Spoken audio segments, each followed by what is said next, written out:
నమస్కారం. సుఖీభవకు స్వాగతం.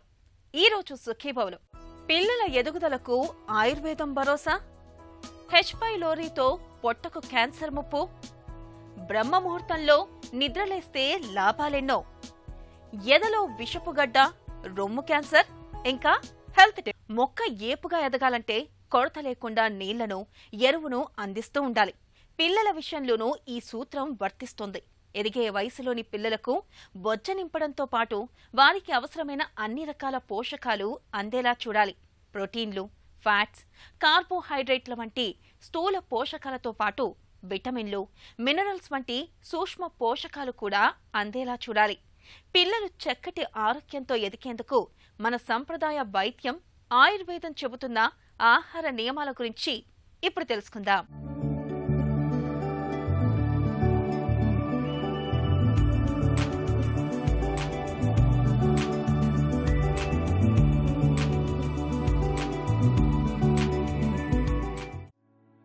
అమ్మ పాల నుంచి అన్నప్రాసనలోకి అడుగుపెట్టాక ఎదిగే పాపాయికి ఏం పెట్టాలి? బిడ్డ చలాకీగా, చురుగ్గా, ఆరోగ్యవంతంగా ఎదగడానికి ఎలాంటి ఏ పోషకాలు అందించాలి? ఈ సందేహాలు తరచూ తల్లుల్ని తికమక పెడుతుంటాయి. చంటి బిడ్డకు తొలినాళ్లలో అంటే 6 నెలల వరకు అవసరమైన అన్ని పోషకాలు అమ్మపాల నుంచి అందుతాయి. తల్లి అందించే ఆ పాలే బిడ్డ వ్యాధి నిరోధక శక్తిని పెంచి రోగాల బారిన పడకుండా చేస్తుంది. ఇక 6 నెలల తర్వాత నుంచి ఎదిగే చిన్నారులకు వారి అవసరాల రీత్యా ఘనాహారాన్ని తప్పనిసరిగా అందించాలి. అయితే ఇవాళ చాలామంది తెలిసో తెలియకో బయట దొరికే రెడీమేడ్ ఆహారాలను పిల్లలకు పెడుతున్నారు. పిల్లలు ఆరోగ్యంగా ఎదగాలంటే ఇలాంటి చిరుతిండ్లకు, బయటి ఆహారాలకు బదులుగా ఇంట్లోనే ప్రత్యేకంగా కొన్ని రకాల ఆహారాలను తయారు చేసి అందించడం మంచిదని చెబుతారు ఆయుర్వేద నిపుణులు.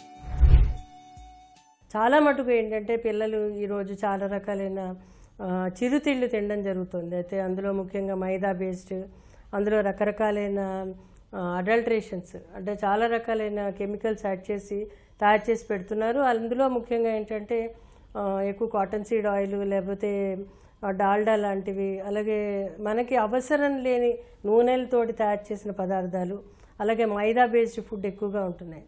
అందులో న్యూట్రియంట్స్ అనేవే దొరకవు. అందులో ఫ్యాట్ ఉంటుంది, అందులో మిల్క్ ప్రోడక్ట్స్ ఉంటాయి, అందులో మళ్ళీ అది నిల్వ పదార్థాలు ఉంటాయి. ఇవన్నీ కూడా పిల్లలు రేపొద్దున రకరకాలైన ప్రాబ్లమ్స్, ఆటో ఇమ్యూన్ ప్రాబ్లమ్స్ తోటి బాధపడే అవకాశం ఉంటుంది.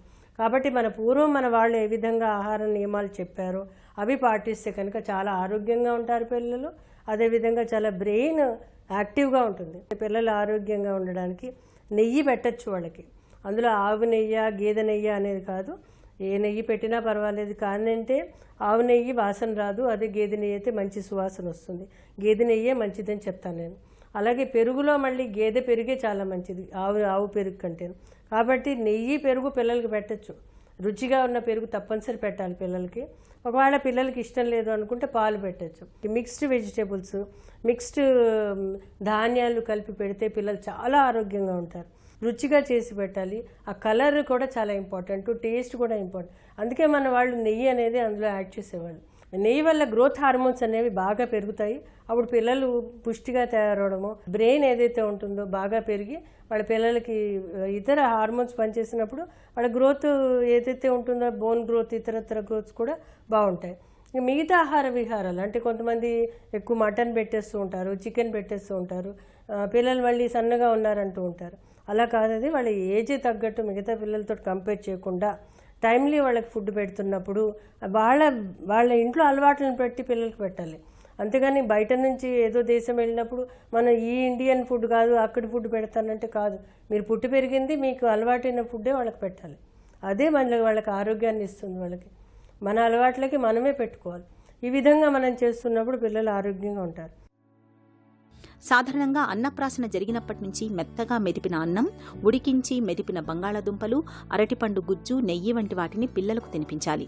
ఇంకా తొలి ఘనాహారంలో గింజ ధాన్యాలు, పాలు, పప్పు దినుసుల కలయికతో చేస్తే మంచిది. ఇవి త్వరగా జీర్ణమవుతాయి. శుభ్రం చేసిన కిలో పెసలని 15 గంటల పాటు నానబెట్టి వాటిని తడి వస్త్రంలో మూటకట్టి రోజంతా ఉంచితే మొలకలొస్తాయి. తర్వాత వీటిని బాగా ఎండబెట్టి పొట్టు మొలకలు తొలగించిన తర్వాత దోరగా వేయించి చల్లార్చి పిండి పట్టించుకుని పిల్లలకు ప్రతిరోజు తినిపించాలి. అదేవిధంగా శుభ్రం చేసిన కేజీ రాగుల్ని 15 గంటల పాటు నానబెట్టుకోవాలి. నీటిని వంపి తడి వస్త్రంలో 3 రోజుల పాటు మూట కట్టి ఉంచాలి. మధ్యలో నీటిని చిలకరిస్తూ మొలకలు వచ్చిన తర్వాత తీసి ఎండబెట్టాలి. తర్వాత వాటిని దోరగా వేయించుకోవాలి. మొలకల్ని తొలగించి పిండి పట్టించుకుని గాలి చొరబడిన డబ్బాలో భద్రపరుచుకొని ప్రతిరోజు చంటిబిడ్డకు తినిపించడం మేలు. ఇక పిల్లల్లో ఆకలి చక్కగా ఉండేందుకు వేయించిన జీలకర్ర, ఇంగువ, వాములను పొడి చేసి నిత్యం తొలి ముద్దలో వారికి పెట్టడం చాలా మంచిది. అలాగే ఎదిగే వయసులోని పిల్లల ఆహారంలో తప్పకుండా నెయ్యి ఉండేలా చూసుకోవాలి. ఇంకా కొన్ని రకాలైన చిట్కాలు పాటించడం ద్వారా కూడా వాళ్ళకి అగ్ని అనేది పెరుగుతుంది. పిల్లలకి అగ్ని లేకపోవడంలో కూడా పిల్లలు వాళ్ళు కొంతమంది బలహీనంగా ఉండడమా లేకపోతే త్వరగా వాళ్ళకి అనారోగ్యాలు రావడం అనేది, వాటికి ఏంటంటే ముఖ్యంగా 3-4 హెర్బ్స్ మనం ఇంట్లో పెట్టుకోవాలి. ముఖ్యంగా జీలకర్ర అనేది చాలా ఉపయోగపడుతుంది. వేయించిన జీలకర్ర ప్రతిరోజు వాడికి ఒక అర చెంచాడో లేకపోతే 1/4 టీ స్పూనో పట్టిక బెల్లం కలిపి ఒక 3-4 రోజులు కానీ ఒక వారం రోజులు కానీ తినిపిస్తే కనుక కడుపులో ఆకలి పెరగడము, దురదలు, దద్దుర్లు లాంటివి రావడం అనేవి తగ్గుతాయి. అలాగే వాము అనేది తీసుకోవడం ద్వారా, అంటే వాముని వేయించి వాళ్ళకి ఫస్ట్ ముద్ద అన్నం నెయ్యిలో కలిపి ప్రతిరోజు పెడుతుంటే కనుక సుమారు 40 రోజులు పెడితే కడుపులో నులిపురుగులు లాంటివి పడిపోవడం అనేది జరుగుతుంటుంది.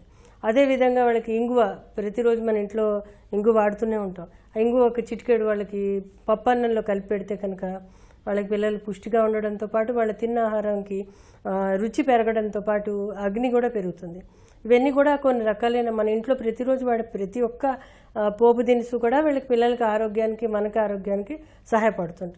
ఇలా కాకుండా ఒక్కొక్కసారి వాళ్ళకి అసలే ఆకలి పెట్టదు పిల్లలకి, వాళ్ళకి హెల్తీగా ఉండాలి అనుకున్నప్పుడు కటుక రోహిణి అనే ఔషధం దొరుకుతూ ఉంటుంది. ఇది అసలు ఏ విధమైన ఇబ్బంది కలిగించదు. అయితే ఈ కటుక రోహిణిని ఒక్కసారి పైన వేయించి పొడి చేసి పెట్టుకుని ఒక చిటికెడు పొడి వాళ్ళు సుమారు ఒక 10-15 రోజుల పాటు పిల్లలకి తేనెలో కలిపిస్తే కనుక ఏదైతే లివర్ ఉందో అది చాలా బాగా పనిచేస్తుంది. పిల్లలకు 7 ఏళ్ల వయసు వచ్చాక పెద్దలు తినే అన్ని ఆహార పదార్థాలను బాగా మెత్తగా చేసి అందించడం మొదలుపెట్టాలి. మాంసం, పప్పు, చేపలు, కూరముక్కలు, పండ్లు, గుడ్డులోని పచ్చసొన అవసరాన్ని బట్టి కొద్దిగా పంచదార కలపొచ్చు. అధిక శక్తి కోసం ఆహారంలో కొద్దిగా నూనె, నెయ్యి వంటి కొవ్వు పదార్థాలను కలపడం వల్ల రెట్టింపు శక్తి అందుతుంది. పసిపాపల ఆహారంలో గట్టిగా ఉండే పదార్థాలను, పొట్టు ఉన్న వాటిని దూరంగా ఉంచాలి, లేకపోతే అజీర్తి చేస్తుంది. 7 ఏళ్లు దాటిన తర్వాత పిల్లలకు క్రమంగా అన్ని రకాల ఆహారాలను పరిచయం చేయాలి. అన్ని రకాల పండ్లను తినడాన్ని పిల్లలకు ఈ వయసులోనే అలవాటు చేయాలి. పిల్లలకు ఆకలి తక్కువగా ఉన్నప్పుడు, కామెర్లు వంటి సమస్యలు ఉన్నప్పుడు కటుక రోహిణి ఔషధాన్ని పైపైన వేయించి ఆపై పొడి చేసి నిత్యం చిటికెడు తేనెతో కలిపి పెట్టాలి. ఇది పిల్లల్లో ఆకలిని పుట్టించడంతో పాటు కాలేయ సమస్యలకు బాగా పనిచేస్తుంది. కారం, మసాలాలు అతిగా తినేవారికి పొట్టలో అల్సర్లు పుట్టుకురావడం సహజమే. అయితే సాత్విక ఆహారం తీసుకుంటున్నా పొట్టలో అల్సర్లు పుట్టుకొస్తుంటే, ఎసిడిటీ, గ్యాస్ బాధలు తీవ్రంగా మారుతుంటే, కొద్దిగా తిన్నా పొట్టంతా ఉబ్బరిస్తుంటే అది ఖచ్చితంగా హెచ్ పైలోరీ బ్యాక్టీరియా అని అంటారు డాక్టర్లు. బయట తిండి ఎక్కువగా తినేవారి పొట్టలోకి హెచ్ పైలోరీ బ్యాక్టీరియా చేరే అవకాశం ఎక్కువగా ఉంటుంది. తిన్నది వంట పట్టకుండా చేస్తూ మనిషిని చిక్కిపోయేలా చేసే హెచ్ పైలోరీ గురించి ఇప్పుడు తెలుసుకుందాం. చాలా అధికంగా ఉంటుంది హెచ్ పైలోరీ ఇన్ఫెక్షన్. చాలామంది భయపడిపోతారు. హెచ్ పైలోరీ ఇన్ఫెక్షన్ వస్తే క్యాన్సర్ వచ్చేస్తుందా, ఎందుకు వస్తుంది, ఏంటి? దీంట్లో ఏమీ లేదు. హెచ్ పైలోరీ ఇన్ఫెక్షన్ చాలా కామన్, ఇండియాలో 80% ఉంటుంది. కొంతమందిలో ఏమవుతుంది అని అంటే ఈ ఇన్ఫెక్షన్ అధికంగా ఉండటం వల్ల కంటిన్యూస్గా స్టమక్లో ఇరిటేషన్ కాజ్ చేస్తూ ఉంటుంది, అల్సర్ ఫామ్ చేస్తూ ఉంటుంది. ఒక అల్సర్ నుంచి దాంట్లో ఒక సెల్స్లో మార్పిడి రావటం వల్ల గ్యాస్ట్రిక్ క్యాన్సర్ ఫామ్ అవుతూ ఉంటుంది. సో ఇది స్టమక్ని నేను ఇలా చూపిస్తాను. ఇక్కడ హెచ్ పైలోరీ ఇన్ఫెక్షన్ ఉండటం వల్ల అల్సర్లు క్రియేట్ చేసి దాని నుంచి క్యాన్సర్లు కూడా వస్తూ ఉంటుంది. సో దీన్ని ఎరాడికేట్ చేసుకోవాలా లేదా రెగ్యులర్గా ఎండోస్కోపీ చేయించుకోవాలా, చాలామంది డౌట్ ఫీల్ అవుతూ ఉంటారు. సో వాళ్ళలో ఏంటంటే సిమ్టమ్స్ ఎప్పుడైతే ఉంటే వాళ్ళకి రెగ్యులర్ అబ్జర్వేషన్లో ఉండాలి, ఎరాడికేషన్ కావాల్సి వస్తుంది. ఎవరికైతే రెగ్యులర్గా గ్యాస్ట్రిక్ ఇష్యూస్ ఉన్నాయో, వాళ్ళల్లో హెచ్ పైలోరీ ఇన్ఫెక్షన్ ఉన్నదో, ట్రీట్మెంట్ వాడినా తగ్గలేదనుకున్నారో, బరువు తగ్గుతున్నారు అనుకున్నారో, వాళ్ళు ఇమీడియట్గా గ్యాస్ట్రంటాలజీ ఒపీనియన్ తీసుకుని ఇన్వెస్టిగేషన్ చేయించుకుంటే ఈ క్యాన్సర్ నుంచి నిర్మూలించవచ్చు. జీవితంలో ఉన్నత స్థానాలకు చేరిన వారిని గమనిస్తే వారందరి జీవితాల్లోనూ తెల్లారే లేవడమనే అలవాటు ఖచ్చితంగా ఉంటుంది. ముఖ్యంగా సూర్యోదయం కాకమునిపే బ్రహ్మముహూర్తంలో నిద్రలేచి రోజును మొదలు పెడుతూ ఉంటారు. ఈ అమృత గడియలో ఏ పని మొదలుపెట్టినా దిగ్విజయంగా పూర్తి చేసుకోవచ్చు. అందుకే పిల్లల్ని తెల్లారే లేచి చదవమని పెద్దలు చెబుతూ ఉంటారు. ఇక దైవ చింతనకు బ్రహ్మముహూర్తాన్ని మించింది లేదు. అసలు బ్రహ్మముహూర్తానికి ఎందుకంత ప్రాధాన్యం? ఆ సమయంలో నిద్రలేవడం ఎందుకు మంచిది? ఆసక్తికరమైన ఈ విషయం గురించి ఇప్పుడు తెలుసుకుందాం.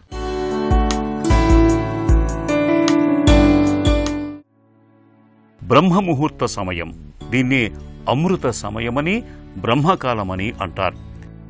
ఇది బ్రహ్మకు సంబంధించిన సమయం కాబట్టే ఆ పేరు వచ్చింది. తెల్లవారుజామున 3:30, 3:30 నుంచి 5, 5:30 గంటల మధ్యలో ఉన్న కాలానికే బ్రహ్మముహూర్తమని పేరు. పూర్వం మహర్షులు, ఋషులు ఆధ్యాత్మిక చింతన చేసేందుకు ఈ పవిత్రమైన సమయాన్నే ఎంచుకునేవారట. ఒకప్పుడు ఇళ్లల్లో పెద్దవాళ్లు కూడా సంగీత సాధనకు, చదువుకునేందుకు పిల్లల్ని బ్రహ్మముహూర్తంలోనే నిద్రలేపేవారు. సూర్యోదయానికి దాదాపు 1:30 లేదా 1:36 ముందుగా వచ్చే ఈ సమయంలో నిద్రలేచి కాలకృత్యాలు తీర్చుకుని ఆ తర్వాత అరుణోదయాన్ని చూస్తే ఆరోగ్యానికి ఎంతో మంచిది. సూర్యుడి కన్నా ముందు ప్రత్యక్ష నారాయణుడి రథసారథిగా పిలిచే అరుణుడు ఎర్రని కిరణాల రూపంలో దర్శనమిస్తాడు. లేలేత అరుణ కిరణాలతో కాసేపు మాత్రమే కనిపించే ఆ సుందరమైన దృశ్యం ఆహ్లాదకరంగా అనిపించటంతో పాటు శరీరానికి విటమిన్ డి కూడా పుష్కలంగా అందిస్తుంది. ఇక బ్రహ్మముహూర్త సమయంలో నిద్ర లేవటం వల్ల కలిగే లాభాలను గమనిస్తే ఈ సమయంలో చుట్టూ ప్రశాంతంగా ఉంటుంది. ఎలాంటి శబ్దము వినిపించదు. దాంతో దైవారాధన చేసినా, విద్యార్థులు చదువుకున్నా, ఏదైనా ఓ పనిని చేపట్టినా ఏకాగ్రతతో పూర్తి చేస్తాం. మనసు చేస్తున్న పనిపైనే లగ్నమవుతుంది. ఇంద్రియాలు అప్రమత్తంగా పనిచేస్తాయి. అన్నిటికీ మించి మెదడు పనితీరు చురుగ్గా ఉంటుందని శాస్త్రవేత్తలు సైతం చెబుతున్నారు. వీటన్నిటి ద్వారా సానుకూల దృక్పథం కూడా పెరుగుతుంది. ఆ ప్రభావం మిగిలిన రోజుపైనా పడి క్రమంగా నెగటివ్ ఆలోచనలు దూరమవుతాయని పరిశోధనల్లోనూ తేలింది. అంతేకాదు, ఈ సమయంలో గాలి కూడా పరిశుభ్రంగా ఉంటుంది. ఆ గాలిని పీల్చటం వల్ల శరీరం ఆరోగ్యంగానూ ఉంటుంది. ఒత్తిడి సమస్య కూడా అదుపులోకి వస్తుంది. వీటన్నిటి కారణంగా జీర్ణ వ్యవస్థ, జీవక్రియల పనితీరు మెరుగ్గా ఉంటుంది.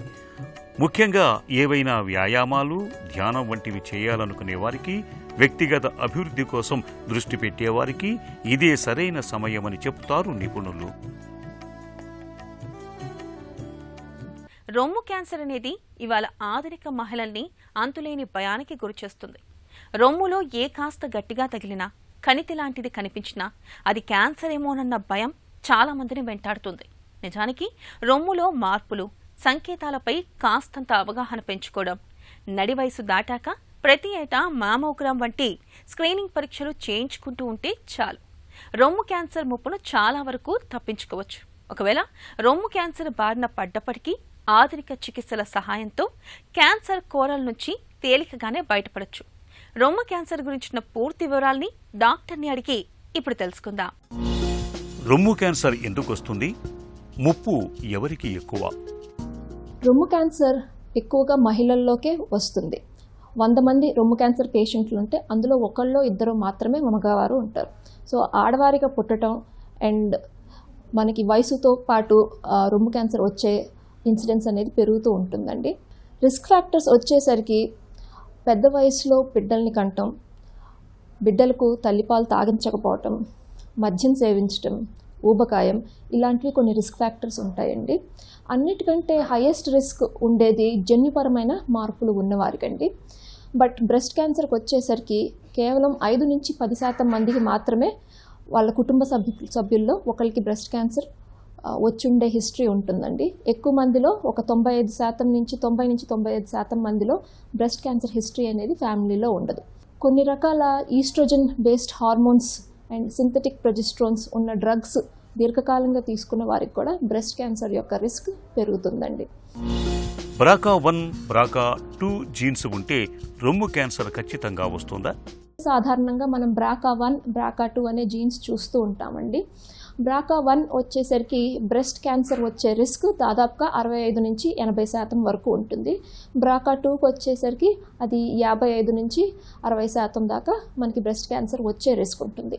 ఈ BRCA1, BRCA2 అనేది ఆడవారిలోనే కాకుండా మగవారిలో కూడా బ్రెస్ట్ క్యాన్సర్ని కాజ్ చేయొచ్చండి. ఈ జీన్ ఉన్నంత మాత్రాన ప్రతి వారికి క్యాన్సర్ డెఫినెట్లీ బయటపడుతుంది అనేది కాదు. బట్ మనకి పడినా పడకపోయినా నెక్స్ట్ జనరేషన్ మనకి జీన్ పాజిటివ్ ఉండి మనకి క్యాన్సర్ లేకపోయినప్పటికీ కూడా పిల్లలకి మాత్రం ఎట్టి పరిస్థితుల్లో టెస్టింగ్ చేయాల్సిన అవసరం ఉంటుందండి. BRCA1, BRCA2 జీన్స్ పాజిటివ్ ఉంటే మనం ముందస్తే రిస్క్ రెడ్యూసింగ్ సర్జరీ అనేది రికమెండ్ చేస్తామండి. రొమ్ములో క్యాన్సర్ తాలూకు లక్షణాలు ఎలా ఉంటాయి?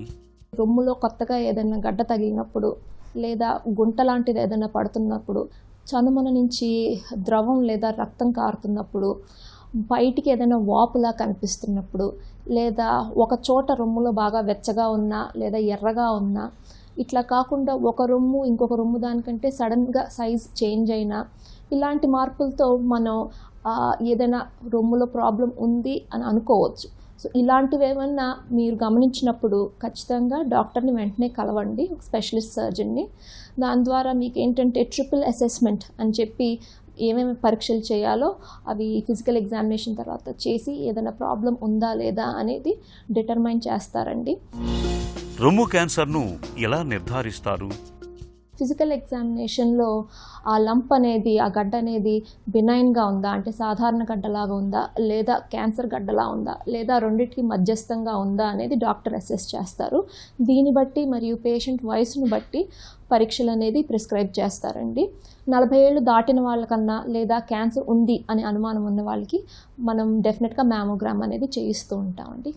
దాదాపుగా బినైన్గానే ఉంది అని అనిపించి 40 ఏళ్ళు లోపు వయసు ఉంటే మాత్రం యూజువల్లీ ఓన్లీ అల్ట్రాసౌండ్ స్కాన్ అనేది ప్రిస్క్రైబ్ చేయడం జరుగుతుంది. మీరు ఎప్పుడు మ్యామోగ్రామ్ చేయించుకుంటున్నా కూడా మీరు వయసును బట్టి, ఎస్పెషల్లీ యంగ్ వాళ్ళైతే కనుక 3D మ్యామోగ్రామ్కే ఎప్పుడు ఆప్ట్ చేయాల్సి ఉంటుంది. ఇది ఒక ఆర్డినరీ చెస్ట్ ఎక్స్రే వర్సెస్ చెస్ట్కి CT స్కాన్ తీసిన దానికి ఎంత తేడా ఉంటుందో ఒక 2D డిజిటల్ మ్యామోగ్రామ్కి ఈ 3D మ్యామోగ్రామ్ అంటే బ్రెస్ట్ టోమోసింథసిస్కి అంత తేడా ఉంటుందండి. దీంతోపాటు మనకి కొత్తగా కాంట్రాస్ట్ ఎన్హాన్స్ డిజిటల్ మ్యామోగ్రామ్ అనే కొత్త పద్ధతి వచ్చిందండి. ఇందులో ఏంటంటే ఒక ఇంజెక్షన్ ఇస్తారు. ఆ ఇంజెక్షన్ అనేది మనకి బ్రెస్ట్లో ఏదైనా అనుమానాస్పద ఏరియాస్లో ఉంటే కనుక, అక్కడ రక్తనాళాల బ్లడ్ ఫ్లో అవన్నీ ఎక్కువ ఉంటాయి కనుక అక్కడ స్పెసిఫిక్గా వైట్గా కనిపించడం అనేది జరుగుతుందండి. సో మనకి ఇంకా ఫుల్గా మ్యామోలో మామూలుగా అయితే కనిపించని టైప్ క్యాన్సర్స్ కూడా ఇంకా బాగా ఎక్కువ కనిపించడం జరుగుతుంది. లేదా అక్కడ ఉన్నది మనకి ఇంకా ఎక్స్ట్రా ఏరియాస్లో ఏమైనా స్ప్రెడ్ ఉందా లేదా అనేది డౌట్ ఉంటే కనుక దానికి కూడా హెల్ప్ చేస్తుందండి. చేతి పరీక్షతో రొమ్ములో క్యాన్సర్ ఆనవాళ్లను ముందుగానే పసిగట్టవచ్చా? ఒక స్త్రీ ఈ పరీక్ష అనేది తనకి పీరియడ్స్ వస్తున్న మనిషి అయితే కనుక నెలలో 5వ రోజు నుంచి 7వ రోజులో చేసుకుంటే బెటర్ అండి. ఒకవేళ ఇది మెనోపాజ్ వచ్చిన వాళ్ళలో అయితే, అంటే పీరియడ్స్ ఆగిపోయిన వాళ్ళల్లో అయితే కనుక ప్రతి నెల 1వ తారీఖు అని పెట్టుకుని చేస్తే మనకి బాగా గుర్తుంటుంది. ఈ రొమ్ము స్వీయ పరీక్షలో 2 భాగాలు ఉంటుందండి. ఒకటేంటంటే అద్దంలో చూసుకుని మనకి మార్పులు ఏమైనా ఉన్నాయా లేదా అనేది గమనించడం.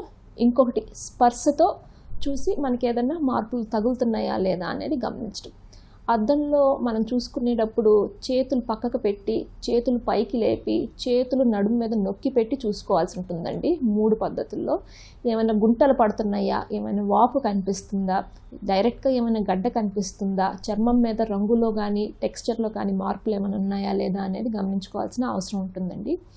అండ్ దీని తర్వాత తడిమి చూసుకునేటప్పుడు ఏంటంటే మనకి ఏమైనా తగులుతుందా లేదా, కొత్తగా ఏదైనా రసి కారుతుందా, ఎక్కడన్నా వెచ్చగా ఉందా లేదా, చంకల్లో ఏమైనా గడ్డల్లా తగులుతున్నాయా, ఇలాంటివన్నీ చూసుకోవాల్సిన అవసరం ఉంటుందండి.